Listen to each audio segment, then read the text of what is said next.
बिस्मिल्लाहिर्रहमानिर्रहीम। अस्सलामुअलैकुम। मैं हूं अली असगर और आप देख रहे हैं मेरा यूट्यूब चैनल।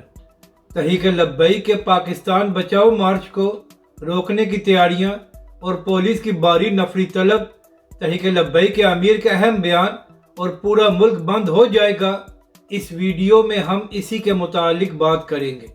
नाजरीन कराम, आज तहरीक लब्बैक के पाकिस्तान बचाओ मार्च को शुरू हुए 21 दिन हो गए हैं और तहरीक लब्बैक का ये लॉन्ग मार्च इस कदर पुरअमन है कि तहरीक लब्बैक के कारकुनों ने एक पत्ता भी नहीं तोड़ा। और नाजरीन कराम, यहाँ पर अहम बात यह है कि अल्लामा साद हुसैन रिजवी और तहरीक लब्बैक पाकिस्तान का यह मुतालबा नहीं है कि हुकूमत इस्तीफे देकर घर जाए, बल्कि तहरीक लब्बैक पाकिस्तान और अल्लामा साद हुसैन रिजवी हुकूमत से ये मुतालबा कर रहे हैं कि कीमतों में कमी करके पाकिस्तान की गरीब आवाम को रिलीफ दिया जाए। और नाजरीन कराम, गुजरांवाला जिसको नून लीग का घर कहा जाता है, कल वहाँ पर अल्लामा साद हुसैन रिजवी का एक तारीखी इस्तकबाल किया गया है। तो लगता यूँ है कि हुकूमत को यह बात हजम नहीं हुई कि गुजरांवाला में अल्लामा साद हुसैन रिजवी का इस कदर शानदार इस्तकबाल क्यों किया गया है। तो नाजरीन कराम, अब खबरें सामने आ रही हैं कि हुकूमत ओछे हथकंडों पर उतर आई है। सीनियर सहाफ़ी मसूद चौधरी साहब, जो पिछले 21 दिनों से तहरीक लब्बैक पाकिस्तान बचाओ मार्च के साथ हैं, अब से थोड़ी देर पहले सीनियर सहाफ़ी ने एक अहम प्रेस कॉन्फ्रेंस की है।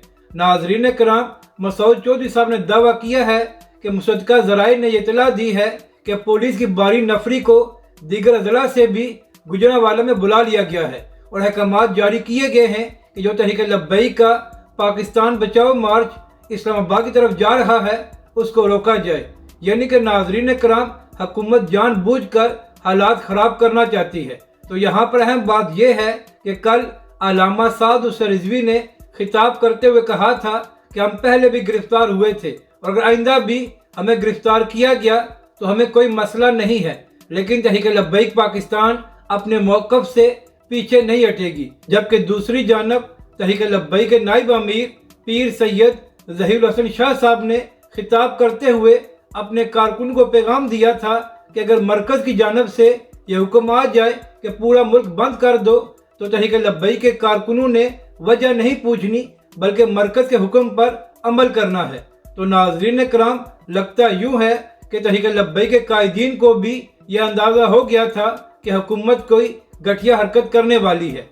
यहाँ पर अहम बात यह है कि अगर मरियम नवाज और मौलाना फजल रहमान जजों को धमकियां देने के लिए सुप्रीम कोर्ट के बाहर जलसा कर सकते हैं, तो फिर हुकूमत किस मुंह से तहरीक लब्बैक पाकिस्तान के पुरअमन लॉन्ग मार्च को रोकना चाहती है। जिस तरह मौलाना फजल रहमान और मरियम नवाज का हक है कि वो जलसा कर सके, इसी तरह तहरीक लब्बैक पाकिस्तान और अल्लामा साद हुसैन रिजवी का भी यह पूरा हक है कि वो लॉन्ग मार्च करें। अपनी राय का ज़रूर इज़हार करें कि आपको ये वीडियो कैसी लगी और हमारे इस चैनल को भी सब्सक्राइब करें।